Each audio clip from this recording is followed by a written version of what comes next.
This is officially my 100th video on YouTube. And it is sponsored by absolutely nobody because I can't reach 1,000 subscribers because 91.9% of my viewership watch thousands of hours of my content without subscribing.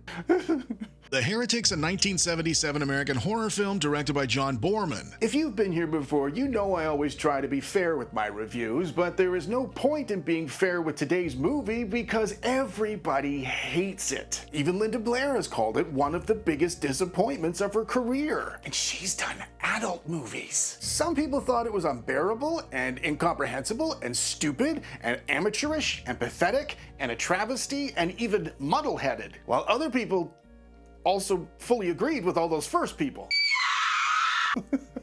See what I'm saying? So in honor of my 100th video, I am going to kick back, throw my feet up, and put all of the work back onto you fine people for a change of pace. I'm tossing all my usual structure out the window, and instead, I'm going to describe what happens in Exorcist 2 so that you can tell me what the hell is going on with this movie. Because I have never been able to figure it out. So you think you're tough enough? Well, let's see how long you last before you click over onto something else more cohesive, like quantum entanglement theory in Cantonese. Let's go.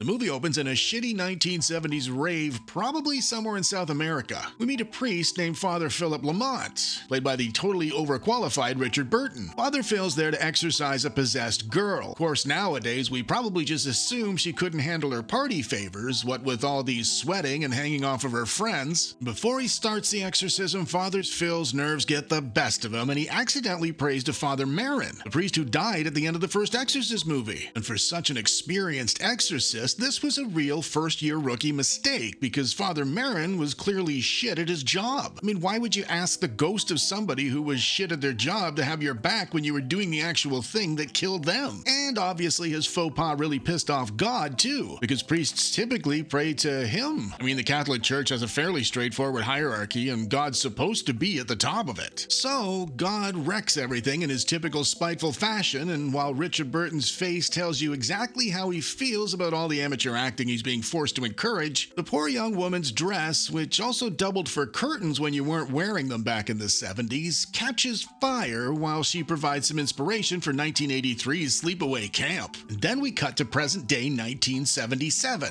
I know that doesn't make any sense. I told you I'm relaxing today. A now 17-year-old Linda Blair's reprising her role as Regan McNeil. It's been 4 years since the events of the original Exorcist, and young Regan's crazy for tap dancing now. Nobody wanted anything to do with the sequel, not even Linda Blair, but when she read the script, she thought it sounded like something worth doing, so she signed on. But after she'd agreed to do it, lots of infighting and creative differences within the production team resulted in several rewrites. And Linda Blair said the movie I'm about to recap for you right now was very different than the one they'd originally sold her on. And here we get to watch a very special scene as a yet-to-be-discovered Kenny G provides a soundtrack for Regan to tappa-tappa-tappa to. And just look at her go! After dancing up a storm, Regan heads in for her weekly therapy session in the weirdest institutional building ever designed by a non-insect. And Linda's therapist, Dr. Jean Tuscan, is played by none other than Louise Fletcher, who earned herself the Best Actress Oscar less than a year earlier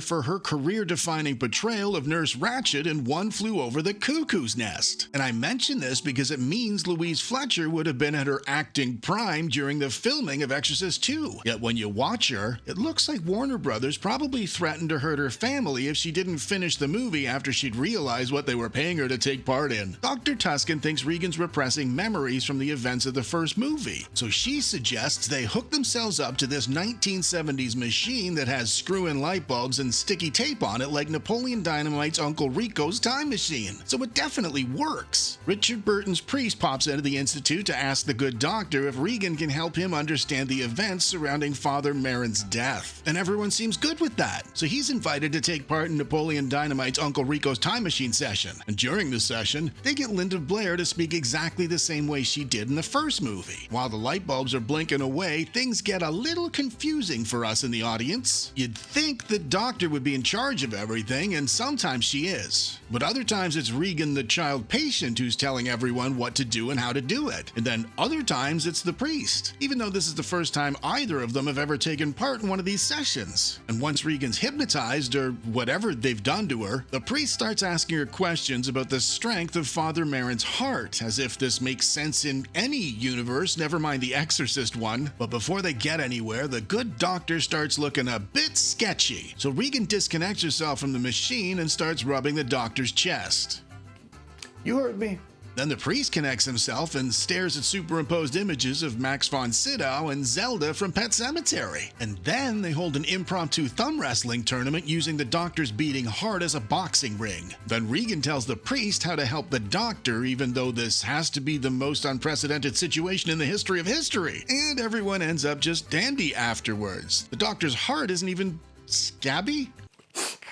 And then the priest's given a drawing Regan drew of him, and that gets him running all over the place looking for a fire, which he finds in the basement. And he works furiously to extinguish the fire with a wooden crutch, because those used to work great for putting out fires in the 70s, because fire was made up of different materials back then. The priest then gets it into his head Regan's able to see things because of the drawing, and he wants the two of them hooked up to the machine. Then Regan has a dream about Africa? Or is that the set of Star Wars? Wait a sec, the Star Wars set was in Africa, wasn't it? I might be onto something here. While she's dreaming, she wanders out onto the balcony, dressed in a way no 17-year-old girl should be dressed in front of a camera. So I blurted out. She wakes up just before she hurtles to her death. Regan's aunt, I believe, goes back to Georgetown to meet the priest in the house where the original exorcism took place. After all the traveling, they hang out there for a few minutes, and then they come back. Then the priest and Regan hook themselves up to Napoleon Dynamite's Uncle Rico's time machine again, and we watch more flashbacks from the set of Star Wars. If hearing Napoleon Dynamite's Uncle Rico's time machine over and over again is starting to annoy you, you should see what it's like having to say Napoleon Dynamite's Uncle Rico's time machine over and over. Trust me, you've got it easy. Father Merrin's exorcising an African kid named Kokomo, who's apparently possessed by Pazuzu, who was the demon who possessed Regan back at the start of all this. These flashbacks make the priest want to go to Africa to meet Kokomo. While that's all going on, Regan meets a little autistic girl who can't speak. She's played by a very young version of the very late Dana Plato. Depending on your age, you might remember her from Different Strokes. And you might also say she was maybe destined for bad things, given she looked this ragged at the age of 12. So Regan gets inside the autistic girl's mind and helps her talk.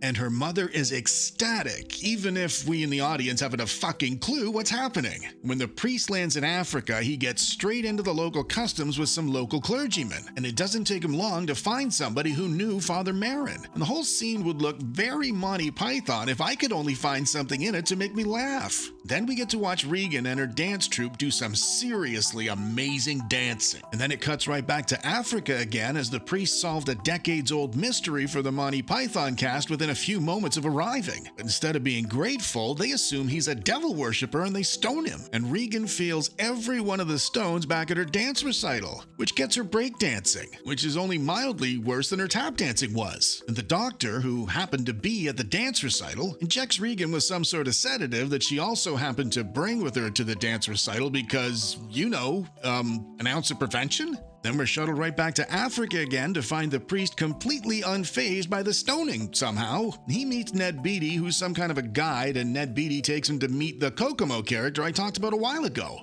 Remember Kokomo? No? Some men offer to bring the priest directly to Kokomo, but they just bring him to a semi-naked girl instead. So he starts wandering around aimlessly, and then Regan connects her mind to his mind without Napoleon Dynamite's Uncle Rico's time machine. She directs him directly to Kokomo, and he finds him. And Kokomo ends up being Darth Vader's frickin' voice. And Darth Vader's frickin' voice tells him to prove his faith by walking over a bunch of spikes. So he does. Then he falls down. When he gets back up, Darth Vader's voice is a doctor now, and he's not dressed like a locust anymore. And instead, he's surrounded by millions of locusts, and the camera focuses very tight on them for a really long time. And then Darth Vader's frickin' voice does a surprisingly accurate, unintentional Arnold Schwarzenegger impersonation. Breaking the chain reaction, remaining forever, happy-go-lucky grasshoppers. And then Reagan wakes up in a bed in her therapist's weird beehive office, so she beelines it out of there, and can you believe this movie's still got half an hour left to go? The priest's magically back in America now, and he goes and finds Regan somehow, and Regan's brought Napoleon Dynamite's Uncle Rico's time machine with her so they can hook up back in his ghastly apartment. And once they're all hooked up, we're shown more flashbacks of Africa and Father Marin and Zelda from Pet Sematary, and the Spanish woman who caught fire at the start of the movie's there too. Then they pull the things off their heads and take off out of the apartment, and the priest's not talking, and Regan's still in her pajamas when they get to the train station. And on the way, she phones the doctor to tell her they're heading back to Georgetown, so the doctor heads to Georgetown, and on her way, there's a car accident, and a man comes to her car and says he needs a doctor. So she gets out of her car because she is a doctor. And then they're on a plane while the priest and Regan are on a train. And the priest's remembering things Darth Vader's frickin' voice told him, and Regan, the 17-year-old girl, is acting strangely like his wife. Which for the record is 1,000,000 times creepier than her actually being possessed. When they get back to the old house in Georgetown, the priest is bombarded by about 300 zillion locusts. Then Regan goes to try and find him, and when she does find him, he points silently to her old bedroom door. At the same time, the doctor's taxi crashes into the house and the doctor gets trapped. Regan's aunt won't do anything to help her out. Then Regan sees Zelda from Pet Sematary in her old bedroom. And then Zelda turns into a sexy version of the 17-year-old child, and the priest has a go at her. And I know, you're as shocked as I am. Catholic priest having a go at a girl? Back outside again, Regan's aunt catches fire while the doctor doesn't do a whole lot to help her out. Then the priest smashes Regan off the walls a bunch of times while the sexy contact lens wearing Regan says things that are stupid. Then more locusts bust through the window while sexy Regan and the priest do some cage fighting on the bed. Then the building splits in half and the priest rips sexy Regan's heart out through her chest while normal Regan clings to the staircase. And then normal Regan makes the locust disappear by swinging a thing around her head the way the young version of Kokomo did way back at the start of the movie. Then the priest announces everything's okay, and the doctor tells Regan she understands everything now. Then the priest and Regan wander off into a field behind the house, and that is the end of Exorcist 2.